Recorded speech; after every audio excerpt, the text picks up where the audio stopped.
I see regular communication here. Like you talk, you reply, you stay in touch. On the surface, it looks fine.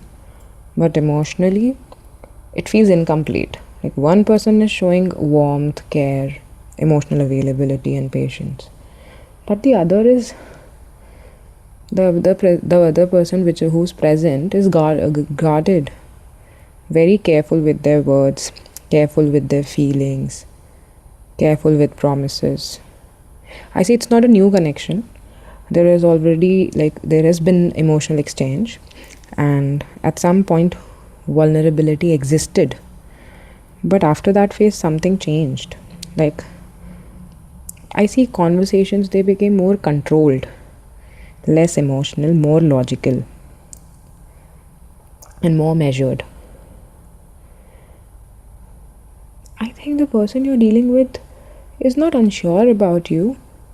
As in, like, they know exactly what they feel or how they feel for you. I think the issue here is that they are afraid of what happens if they let themselves feel fully. I see an avoidant energy here. I'm so sorry. I don't know why I laughed.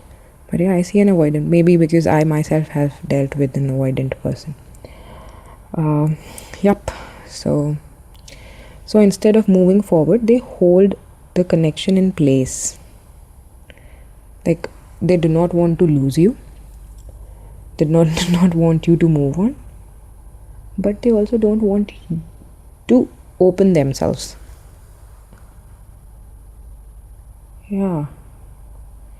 I think, and that to open themselves up in a way that would require commitment, consistency, emotional responsibility. All these three words are very heavy for them.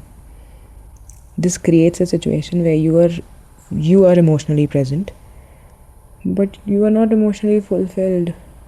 I see this is your energy, you're in your Empress energy, you're so nurturing.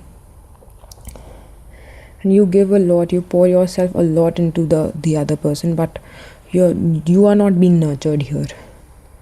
And there is this pattern here. Whenever things starts to feel deeper, they pull back slightly. And when you become distant, they re-engage. This is a push and pull dynamic I'm seeing here. Although, I mean, I would say that this is not intentional manipulation. But like, it's more of like emotional self-protection. Through their perspective, they're trying to protect themselves. And underneath all these things is the dissatisfaction I see. Not with you, I would say, but with the situation as a whole. Like, this is a feeling of emotional boredom. If you see, he is not satisfied with the card that universe is giving to him. He's sitting with his hand folded, not willing to accept it because he's dissatisfied.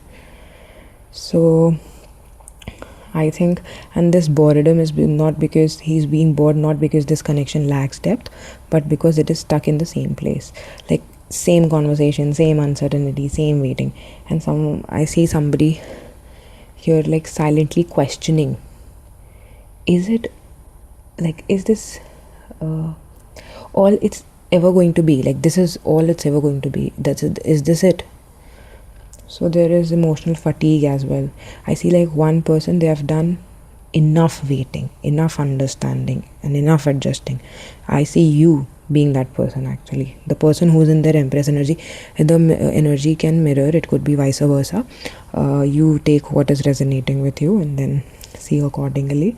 But yeah, I mean, they are starting to emotionally withdraw now because quietly, I think now less efforts, less emotional investment, and less expectations are taking place.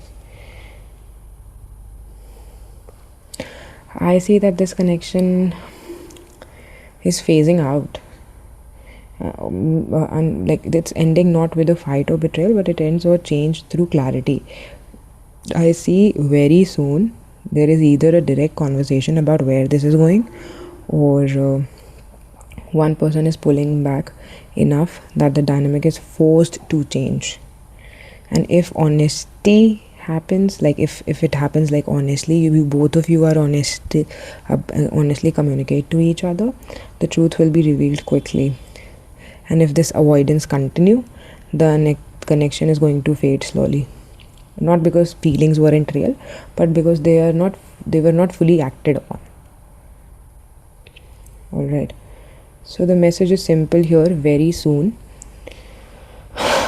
a connection, a clarity, there is going to be a conversation that might be a hard conversation, but that's an important one. I see that the connection cannot survive on comfort alone. I mean, it needs emotional risks, or it will remain emotionally empty. So I think, what, sometimes the hardest part of love isn't losing someone.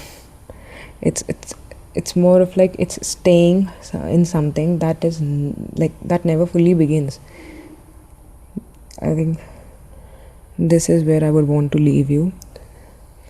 If this resonated with you, do not forget to claim the energy. And this was Cards and Clarity by Divya, and I'll see you in your next reading. Bye.